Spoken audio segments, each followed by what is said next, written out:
Hi everyone, in this video we are going to make a cute little hat. For that we are using this bottle cap. So remove the cap and paste it on this sheet of paper. It will give shape to the hat. Now roll the yarn around it, cut it, and look, your cute little hats are ready. We are going to use this paper cup and yarn, make multiple cuts on the paper cup. Now we are going to weave this red yarn around those cuts. We are making a small little cup here, so we are making the handle by rolling it on the strip, paste all of them, and look, it's done. We are going to make this beautiful umbrella using these yarn. We are going to paste these sticks around this small circle. Now we are using two different color of yarn and we are going to weave all of them around it, and look, your little umbrellas are ready.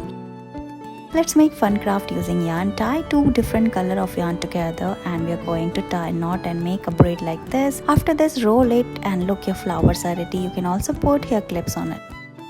Let's make beautiful flower using yarn and straw. Here we are going to tie the yarn on the top of the straw and again tie multiple knots. After that we are going to cut all of them, and look, your flower is ready. You can paste it on the hair clip and it's done. Thank you so much for watching this video.